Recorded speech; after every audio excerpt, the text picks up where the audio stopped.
12 hours in a day, that is what you were taught. 12 hours of light, 12 of dark, 24 total. Every clock on every wall in every country on Earth agrees. Here is the problem. The sundials don't. The ones built before a certain point. The ones carved in stone across monastery walls and cathedral squares in Italy, Germany, England, Bohemia. The ones that predate a very specific institutional decision made in the 16th century. Those sundials record something that our current system of hours cannot explain. Lines that don't correspond to any hour we recognize. Divisions that fall between what we call noon and what we call 1 o'clock. Intervals our modern instruments weren't designed to measure because, officially, those intervals no longer exist. I want to be precise about this. Yeah, I am not talking about a rounding error. I am not talking about wear and deterioration. I am talking about deliberate, geometrically precise carvings that map a system of time that our official calendar discontinued. Before we go any further, I need to briefly return to something from the last video in this series. We looked at the streets of the 1850s and asked why the cameras found them empty, why the architecture was monumental, why the population seemed to arrive after the buildings. If you haven't seen that one, I'll link it below, because what follows connects to that silence in ways I wasn't expecting when I started this investigation. Now, back to the hour that shouldn't exist. The system of time we use today, the equal hour, the 60-minute hour, the 24-unit day, is younger than most people realize. For most of Western history, and I mean most, the hour was not a fixed unit. It was a fraction, specifically 1/12 of whatever daylight was available on a given day. In summer, a daylight hour in Rome could last nearly 75 modern minutes. In December, the same hour contracted to fewer than 45.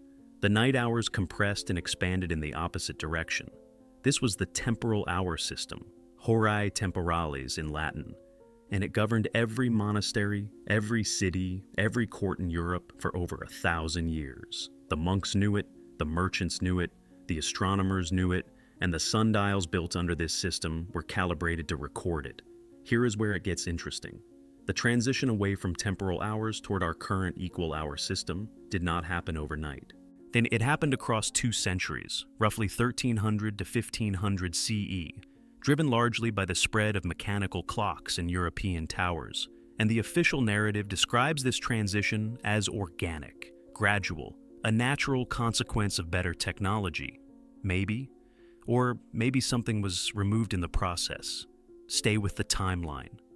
The Wells Cathedral clock in Somerset, England, was constructed in approximately 1386.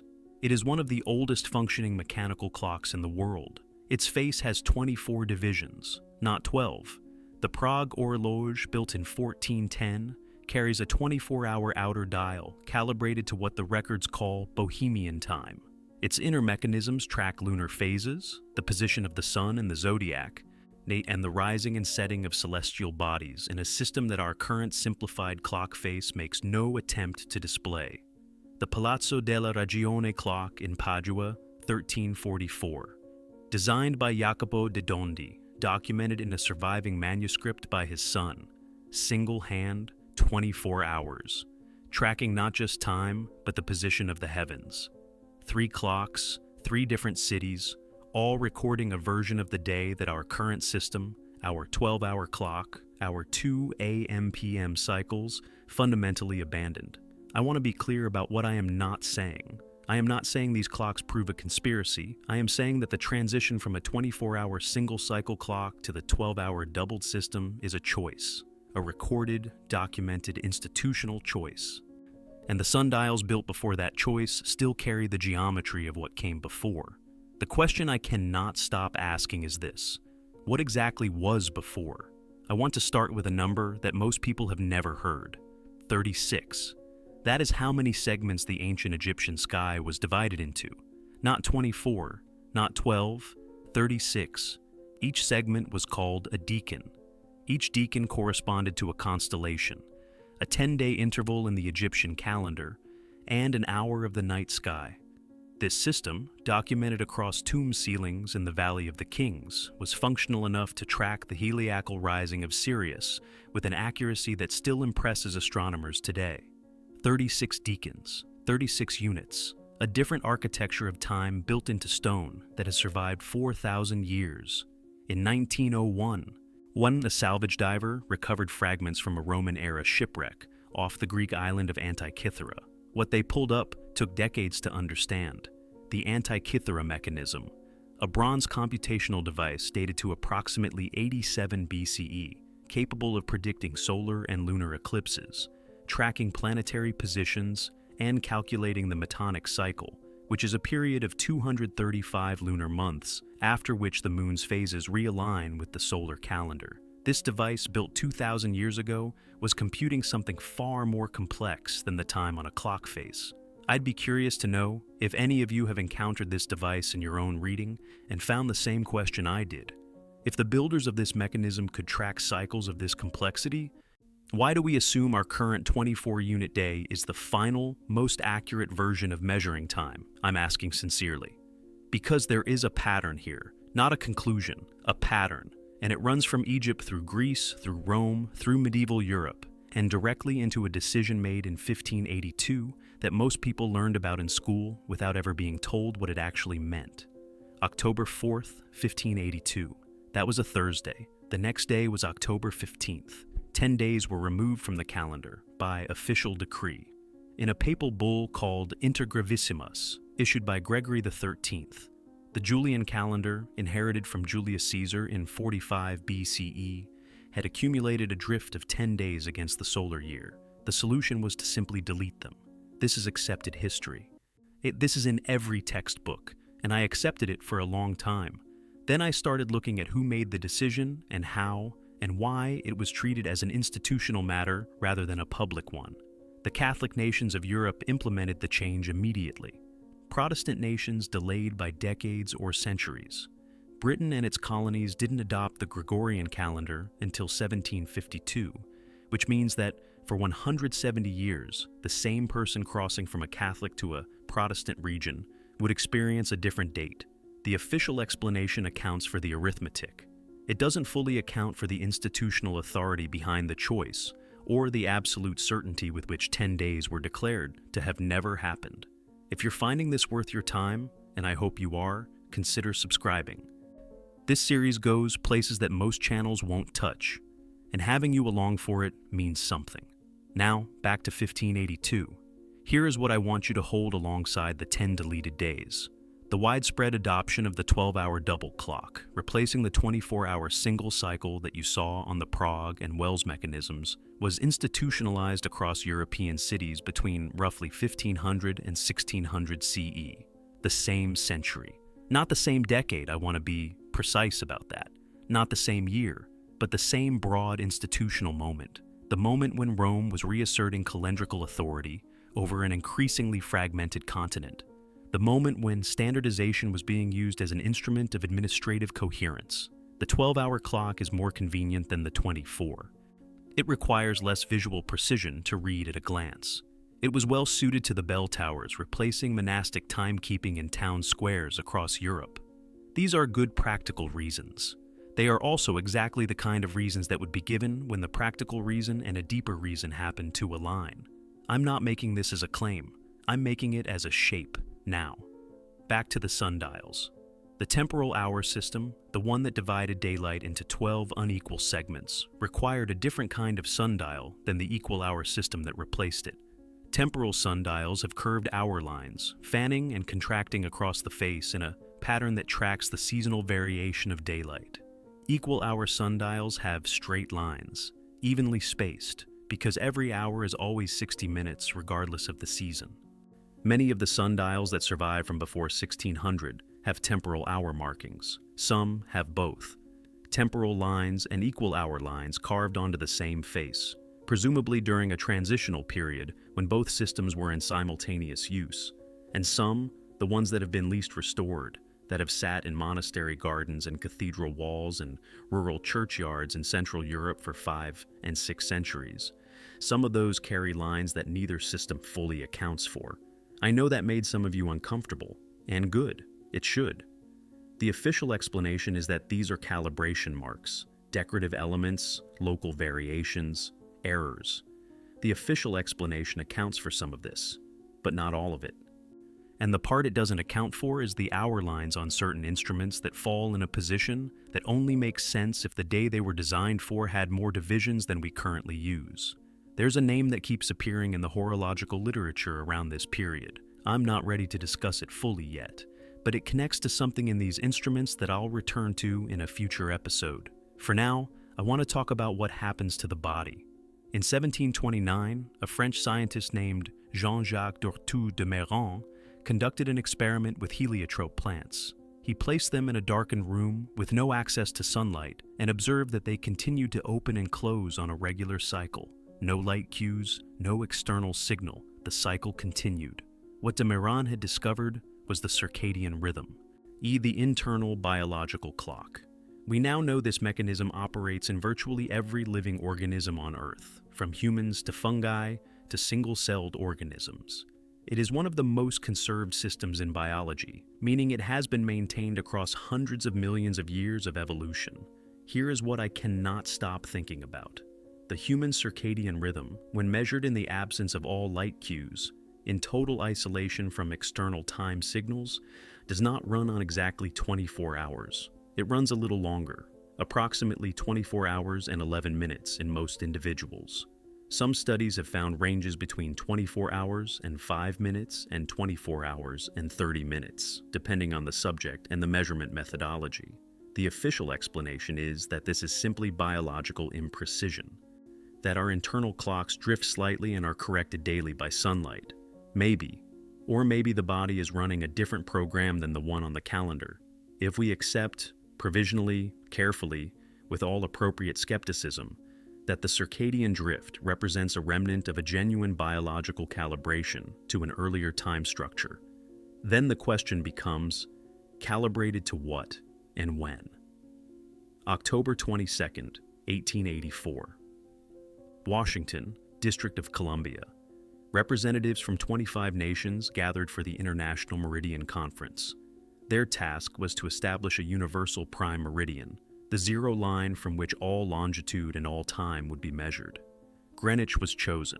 The world was divided into 24 time zones, and the definition of the second, the foundation of every unit of time we use, was formalized as a fraction of the mean solar day. This is recorded history. This is in the proceedings of the conference, published by the United States Government Printing Office, freely available. What I want you to notice is the word mean solar day. Average, not actual, not observed. Average. The mean solar day is not the day the sun traces across the sky on any given date. It is a mathematical abstraction, calculated across the year, smoothing out the variations caused by Earth's elliptical orbit and axial tilt. There is a correction factor built into every accurate clock, called the equation of time, that accounts for the difference between mean solar time and apparent solar time. On certain days of the year, this difference reaches 16 minutes. And the sun can cross the meridian 16 minutes before or after the clock says noon. Every sundial that reads true solar time is, by current standards, wrong every day of the year except 4. Hold that thought. The Roman day was divided into 12 hours of light and 12 of dark. But the proportions shifted with the season. A winter hour in Rome in January lasted approximately 44 modern minutes. A summer hour in June lasted approximately 76. The Romans were aware of this variation. They built it into their sundials deliberately. They also used a different start point for the day. The Roman dies, the civil day, began at sunrise. The astronomical day, used by observers and navigators, began at noon. Two competing time systems, operating simultaneously in the same civilization. The transition to a midnight to midnight day, the convention we use now, came later. It came gradually, and the mechanisms driving it were administrative, not astronomical. Here's where it breaks down. If the Roman day began at sunrise, and the medieval monastic day began at a point called lauds, which varied by season and location, and the astronomical day began at noon, then there is no single moment of transition. There is a negotiation, a series of institutional choices made across centuries that together produce the system we now treat as natural and obvious. What if the negotiation was not only about convenience? What if part of what was being negotiated across the calendar reform of 1582, across the Meridian Conference of 1884, My across the quiet abandonment of the 24-hour single-cycle clock was the removal of a reference point that too many instruments still remembered. I want to be clear, I am presenting this as a question, not a conclusion, but I cannot look at 3 separate clock towers in 3 separate cities all built with 24-hour single-cycle faces and then explain why the institution that replaced them chose to double the cycle and count to 12 twice without asking who benefited from that simplification.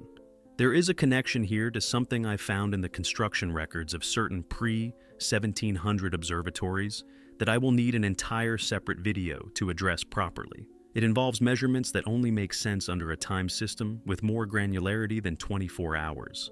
I am not ready to go there yet. But the thread is there. What I can say now is this. The human institutions that standardize global time, from Rome's pontifical reform of 1582 to Washington's Meridian Conference of 1884, consistently move toward simplification and centralization. Each reform reduced the number of competing local systems. Each reform increased institutional legibility, the ability of a central authority to read and coordinate time across distances. That is entirely consistent with the needs of growing empire and commerce. It is also entirely consistent with the gradual erasure of a system that individual instruments carved in stone with no political allegiance continued to record. Either the anomalous sundial lines are calibration errors that accumulated over centuries across dozens of independent craftsmen in multiple countries, or they are inheritance. I know which way I lean, but I want to hear where you land. The comments on this series have become a research thread in themselves. Let me say that again more slowly. The temporal hour system required sundials with curved hour lines. The equal hour system required straight ones. The transition between them happened across a specific 200-year window in Europe, from roughly 1300 to 1500 CE. During that transition, craftsmen built instruments that carried both systems, and some instruments from before that transition carry geometry that belongs to neither system, as we understand it. The geometry of the ones I am most interested in, the outliers, is consistent with a day that had more than 24 reference points, not more daylight hours, more divisions within the existing cycle. A watch calibrated to 10 seconds between ticks instead of 60 would show you the same hour on the same face, but it would show you more of what happened inside that hour. What if certain instruments were built to show more? And what if the decision to stop building them that way was not a technological regression, but a deliberate reduction in resolution? The historical record is incomplete here, and that incompleteness itself is worth studying. I want to leave you with one more thing before we close. The circadian rhythm, the internal clock, the 24 hours and 11 minutes that the body runs when isolated from external time cues. De Moran found it in 1729. Researchers formalized it across the 20th century. In 2017, the Nobel Prize in Physiology or Medicine was awarded for the molecular mechanisms of circadian rhythm control. The body knows something. Whatever that something is, it is older than our current calendar. It is older than Greenwich. It is older than Gregory's Bull and Caesar's Reform. It predates every institutional decision about how to divide the day. And it does not quite agree with the system those institutions handed us. Maybe that is coincidence. Maybe the biological imprecision is simply that, imprecision. I could be wrong, but the pattern is hard to ignore. And once I started seeing it in the sundials, I started seeing it in the clocks, in the reforms, in the conference proceedings. It's in the body's own insistence on running a slightly different cycle than the one we were given. I'd like to know what you think, not whether you agree with me, but what connections you are seeing that I might have missed. If you know something about pre-Gregorian timekeeping systems in your region, or if you have ever stood in front of a sundial and found lines that the guidebook could not explain, the comments are where this research actually grows. If this series is worth something to you, consider commenting your thoughts or your theories below. The next video goes somewhere I wasn't sure I was ready to go. I think I am now.